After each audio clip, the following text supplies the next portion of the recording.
Hello my lovelies, my name is Stephanie and welcome to or welcome back to my YouTube channel. And in today's video I wanted to talk about the fact that I have stopped dating. Okay, so getting into this video, a little bit of context, a little bit of backstory. So I first started dating, obviously I dated in kind of secondary school and things like that, but my first boyfriend didn't actually happen until I was 20 years old, which also happened to be when I lost my virginity. So I was kind of not a late bloomer. Yeah, I feel like a late bloomer is an appropriate way to kind of talk about it. I'm very, very warm today and I'm not entirely sure why, so I'm just a little bit of a fan going on. Oh, that's good.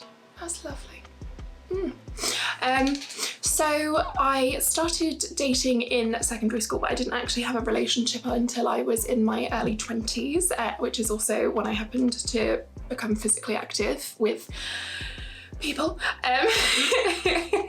And since then I've had only in my life maybe 5 serious relationships, which I think for most kind of mid 20-year-olds is kind of average, although I don't really know, but I have been physically intimate with more than that.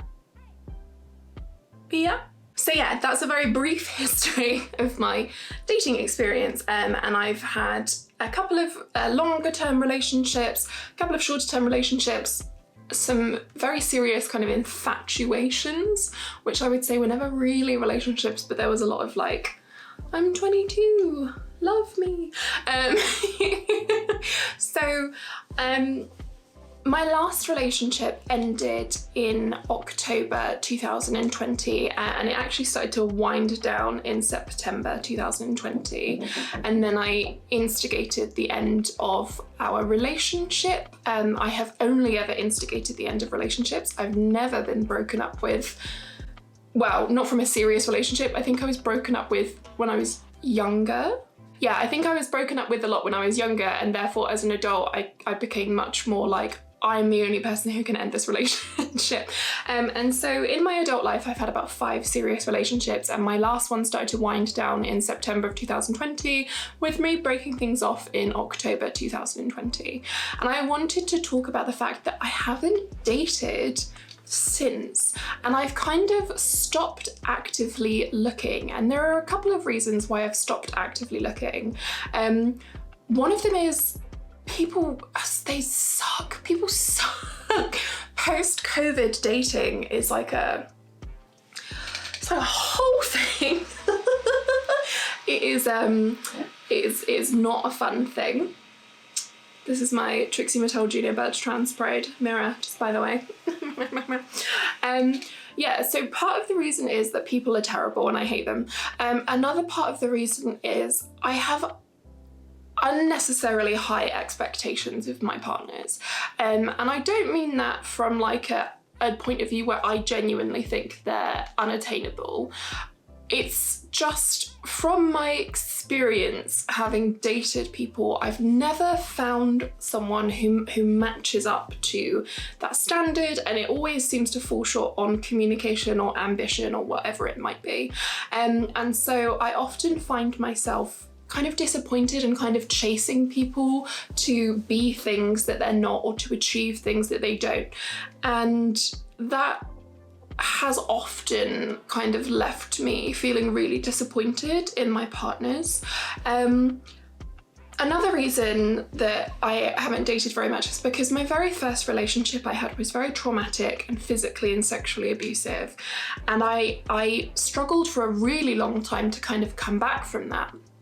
And it kind of bled into my future relationships up until the relationship I had in 2020, at which point when I started to address that trauma, I wanted to be alone, I wanted to deal with my own stuff.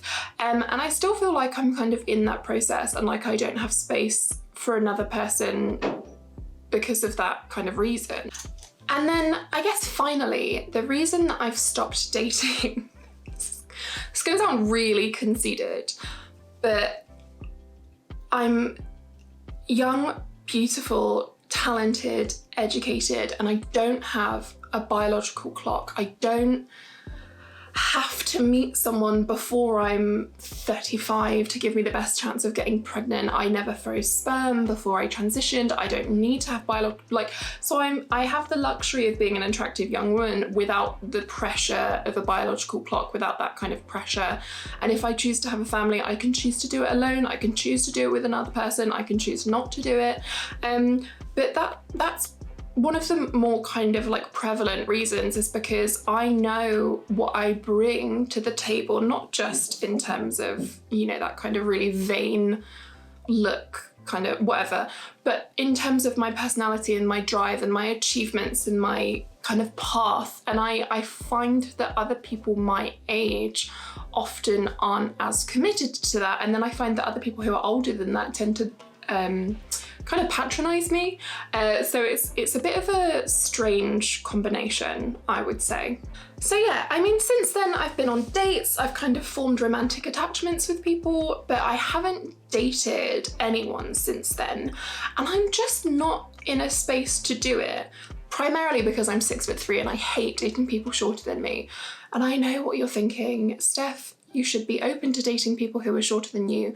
But here's the thing, I don't care about them being shorter than me. I'm very attracted to people who happen to be shorter than me. I'm also very attracted to people who are taller than me and people who are my height. But my insecurity and my gender dysphoria are just too... I need to feel like the smaller partner in my relationships, and I struggle with that, and that's probably why I've only had kind of 5 of them. It's probably why I've stopped dating so much.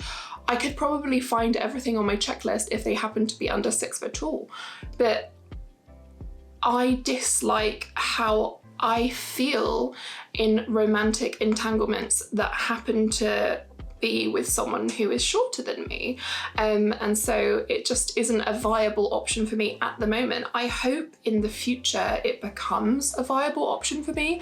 I would love it to be where I can go in terms of the future. But I really wanted to address in this video that it's okay to not be in a romantic relationship. It's okay to not find yourself in a romantic entanglement. And I think for people, especially trans people, we're often alone, or we're with partners that we've had to make significant compromises for, or we are dealing with being fetishized while we're dating, or we are compensating our lack of emotional fulfillment with physical fulfillment through online platforms and things like that. And I do that, you know, I have needs, and sometimes I like someone to come around and, you know, rattle my cage, but I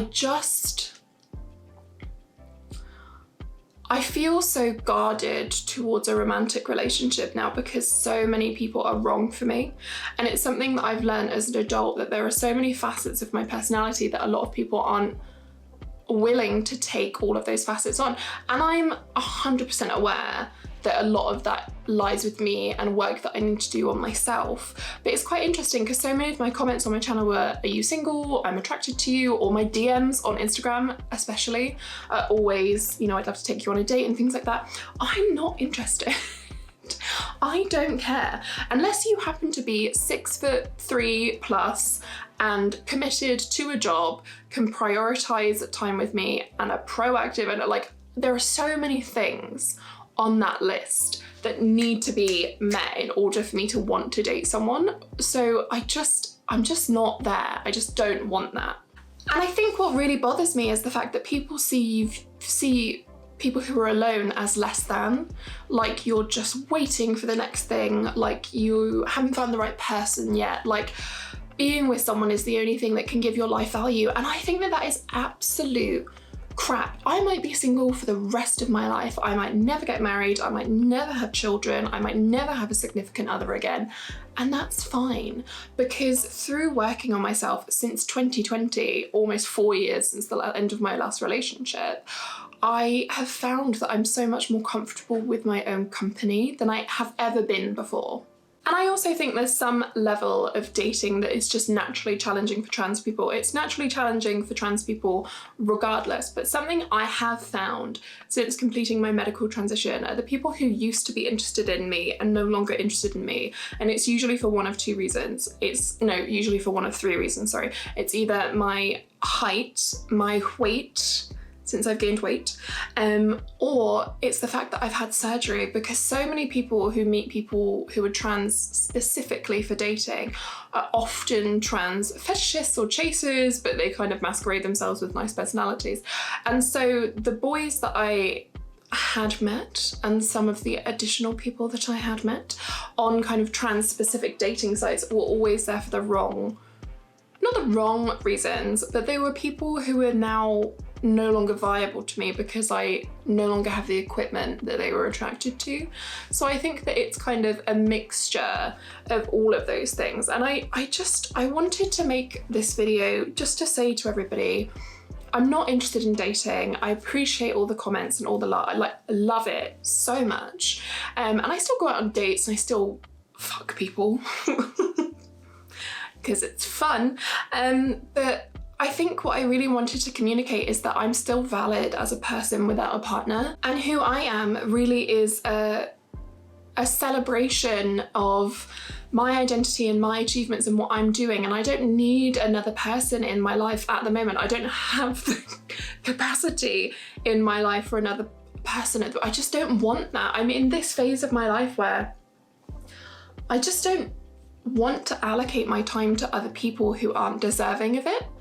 I have recently set up a lot of boundaries with my family. I've recently set up a lot of boundaries with people I've dated in the past. I'm no longer at the capacity where I can bring other people in, not have them match my commitment and still I can't do it anymore. I just can't do it. I think it's part of getting older. But yeah, so today's video was very much a ranty ramble about me being single and not ready to mingle. You know what I'm saying? I hope you enjoyed this very ranty rambly. I hope you enjoyed this ranty ramby video. And I will see you next week for another one. I hope you're having a lovely day. I hope you're avoiding transphobia. If you're single, good for you. Because those people. The idea of living with someone, having someone in my personal no. Have a lovely day. And I will see you next week for another video. Bye.